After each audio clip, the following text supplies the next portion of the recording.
Hello friends, कैसे हैं आप सब। Welcome to grammar lessons. आज हम टू हैव वर्ब के बारे में सीखेंगे और उसके कुछ बहुत ही इंपॉर्टेंट यूजेस के बारे में हम जानेंगे।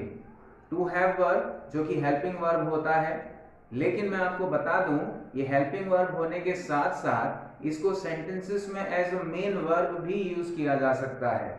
और जब ये मेन वर्ब की तरह यूज होता है तब इसका मीनिंग क्या होता है, इन सब चीजों को हम सीखेंगे आज। लेकिन इससे पहले कि हम वीडियो में आगे बढ़े, मैं आपको बता दूं ये जो हमारा वीडियोस का सीरीज है ये एक के बाद एक आएगा और आप इन सारे वीडियोस को देखें, इनमें से एक भी वीडियो को मिस ना करें, क्योंकि ये छोटे छोटे ग्रामर के टॉपिक के ऊपर बेस्ड हैं। खास करके ये वीडियोस उन बच्चों के लिए है जो बच्चे ग्रामर नहीं समझ पाते या जिनका बेसिक इंग्लिश ग्रामर का जो लेवल है वो बहुत कमजोर है, उन बच्चों के लिए हम ये वीडियोस को बना रहे हैं। तो आइए आज हम जानते हैं टू हैव वर्ब के बारे में।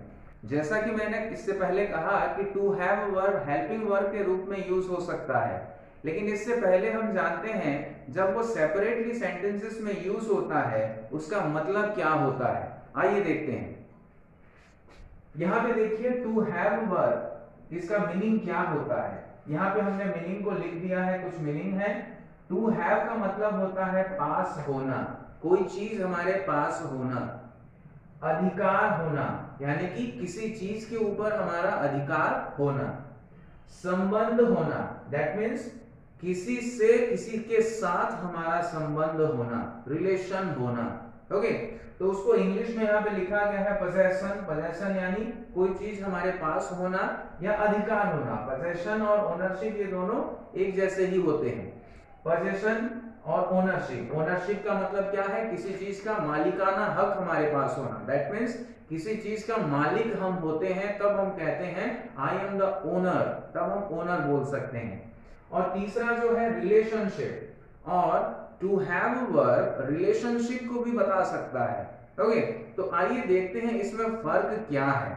यहाँ पे देखिए पोजेशन, ओनरशिप और रिलेशनशिप ये कैसे बताता है हम देखेंगे। खास करके हम ओनरशिप या रिलेशनशिप के बारे में हम जानेंगे। आइए एग्जाम्पल देखते हैं। देखिए पहले एग्जाम्पल में लिखा है आई हैव अ कार, मेरे पास एक कार है। कार एक क्या है, एक चीज है, एक वस्तु है, it is a thing. Car एक वस्तु है, एक चीज है, ठीक है। और यहाँ पे एग्जाम्पल में कह रहा है आई हैव अ कार, और जबकि कार एक वस्तु है तब उसके लिए पोजेशन या ओनरशिप होता है। यानी कि यहाँ पे जब टू हैव वर्ब को यूज किया गया है, टू हैव वर्ब को लगाकर यहाँ पे पोजेशन या ओनरशिप के बारे में कहा गया है। यानी कि क्या कह रहा है वो, मैं उस कार का मालिक हूं, यानी कि वो कार मेरा है, यानी कि वो कार मेरा है, मैं उस कार का मालिक हूं। ओके, अब दूसरे एग्जाम्पल को देखते हैं। I have a friend in Germany, I have a friend in Germany, इसका मतलब क्या होता है, मेरा एक दोस्त जर्मनी में रहता है। ओके, मेरा एक दोस्त जर्मनी में रहता है या मेरा एक दोस्त जर्मनी में है, इसका मतलब यही हुआ। तो यहाँ पे देखते हैं, यहाँ पे जो फ्रेंड के बारे में कहा गया है, फ्रेंड क्या होता है, ह्यूमन बीइंग होता है। फ्रेंड एक इंसान होता है, और जब इंसान के बारे में कहा जाता है तब उसको रिलेशनशिप बताता है। तब टू हैव वर्ब जो होता है वो रिलेशनशिप को बताता है, तब वो पोजेशन या ओनरशिप को नहीं बताता, तब क्या बताता है, रिलेशनशिप को बताता है। जैसे कि अगर हम किसी चीज की बात करें, look at this marker, this is my marker, and in some other way I can say I have a marker, मेरे पास एक मार्कर है, that means I am the owner of this marker. Okay, मैं इस marker का मालिक हूं। लेकिन क्या हम अपने फ्रेंड के बारे में ऐसे कह सकते हैं, मैं अपने फ्रेंड का मालिक हूं, आई हैव अ फ्रेंड, मतलब मैं अपने फ्रेंड का मालिक हूं, ऐसा समझेंगे नहीं।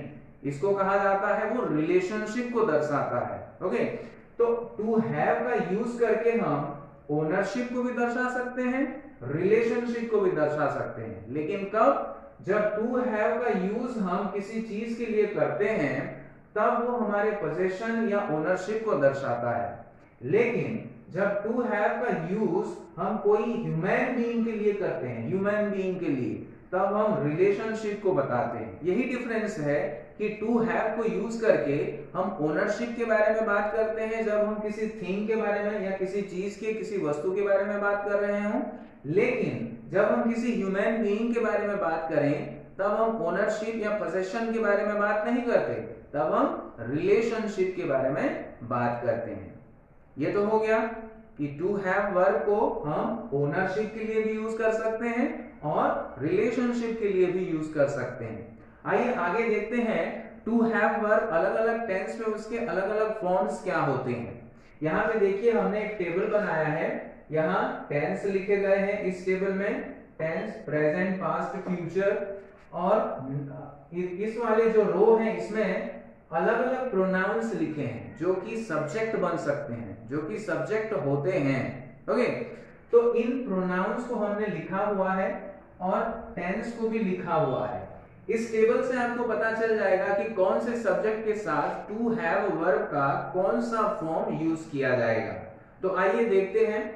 प्रेजेंट टेंस में देखिए टू हैव वर्ब आई के साथ हैव लगता है, वी के साथ हैव लगता है, यू के साथ हैव लगता है, लेकिन ही के साथ हैज लगता है, शी के साथ हैज लगता है, इट के साथ भी हैज लगता है और दे के साथ हैव लगता है। ये प्रेजेंट टेंस में है। ओके, ही, शी और इट ये थर्ड पर्सन सिंगुलर सब्जेक्ट्स होते हैं और इनके साथ प्रेजेंट टेंस में हमेशा हैज लगता है। ओके, और थर्ड पर्सन सिंगुलर सब्जेक्ट को छोड़कर बाकी जितने भी सब्जेक्ट हैं उन सब के साथ प्रेजेंट टेंस में हैव लगता है। आइए पास्ट टेंस को देखते हैं। पास्ट टेंस में आई के साथ हैड लगता है, वी के साथ हैड लगता है, ये सब के साथ हैड लगता है। जहां तक पास्ट टेंस की बात हम करें, पास्ट टेंस में टू हैव वर्ब का हैड लगता है सब के साथ, सारे सब्जेक्ट के साथ हैड को लगाया जा सकता है। ओके, अब देखते हैं फ्यूचर टेंस को। फ्यूचर टेंस में लगता है आई के साथ शैल हैव, वी के साथ शैल हैव और बाकी जितने भी सब्जेक्ट बचे हैं सब के साथ विल हैव लगता है। लेकिन इसमें और एक बात मैं आपको बता दूं, ये जो शैल हैव का जो यूजेस है ये आजकल बिल्कुल कम हो गया है, ना के बराबर हो गया है। तो अगर आप इनके साथ भी, आई और वी के साथ भी अगर विल हैव लगाते हैं तो वो गलत नहीं माना जाएगा।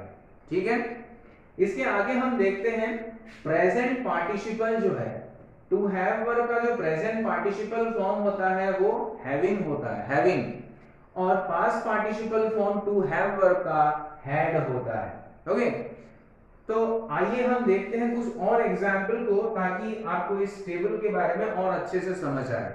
यहाँ पे देखते हैं जो फर्स्ट एग्जाम्पल है, आई हैड अ कंप्यूटर। इसमें कौन सा टेंस यूज हुआ है? I had a computer.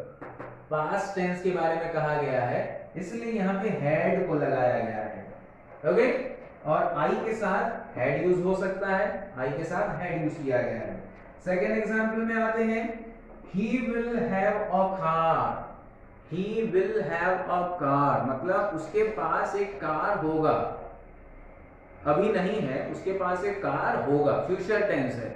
और इस फ्यूचर टेंस में इसको will have लगा के to have का फ्यूचर फॉर्म क्या होता है? will have होता है। ओके, टू हैव का जो फ्यूचर वाला फॉर्म होता है विल हैव होता है, यहाँ पे विल हैव लगा के फ्यूचर टेंस में लिखा गया है इसको। उसके बाद जो तीसरा एग्जांपल है, she has a beautiful pen, उसके पास एक बहुत सुंदर पेन है। She has a beautiful pen, उसके पास एक सुंदर पेन है। तो यहाँ पे देखिए शी के साथ हैज को यूज किया गया है क्योंकि शी एक थर्ड पर्सन सिंगुलर सब्जेक्ट है और प्रेजेंट टेंस में शी के साथ हैज लगाया जाता है। तो इस तरीके से टू हैव वर्ब का अलग अलग फॉर्म अलग अलग टेंस में यूज होता है। प्रेजेंट टेंस में उसके कुछ फॉर्म्स लगते हैं, जैसे प्रेजेंट टेंस में हैव और हैज को यूज किया जाता है, जितने थर्ड पर्सन सिंगुलर सब्जेक्ट होते हैं उनके साथ हैज लगता है, बाकी सब्जेक्ट के साथ हैव लगता है। उसके बाद पास्ट टेंस में सारे सब्जेक्ट के साथ हैड लगाया जा सकता है। फ्यूचर टेंस में आई और वी के साथ शैल हैव लगा सकते हैं, बाकी जितने सब्जेक्ट हैं उन सब के साथ विल हैव लगता है। लेकिन फिर से मैं एक बार बता दूं, शैल हैव का यूज आजकल बहुत कम हो गया है, ना के बराबर हो गया है। और अगर आप आई और बी के साथ भी अगर विल हैव लगाते हैं तो वो गलत नहीं माना जाता। ओके गाइस, तो एक बार फिर मैं इसको बता दूं, टू हैव वर्ब का यूज करते हैं जब किसी चीज के लिए, तब उसको पोसेशन कहा जाता है या ओनरशिप कहा जाता है। किसी चीज के लिए टू हैव वर्ब का जब यूज करते हैं उसको पोसेशन या ओनरशिप कहा जाता है। लेकिन वही टू हैव वर्ब का यूज जब हम किसी इंसान के लिए, ह्यूमन बीइंग के लिए करते हैं, तब वो पोजेशन नहीं होता है, क्योंकि किसी इंसान के ऊपर हम ये नहीं बोल सकते कि मेरे फ्रेंड के ऊपर मेरा अधिकार है, ऐसा नहीं बोलते हम। ठीक है, हम उसके साथ अपना रिलेशनशिप को बताते हैं टू हैव वर्ब को यूज करके। सो गाइस, ये था टू हैव वर्ब के बारे में कुछ इंपॉर्टेंट यूजेस।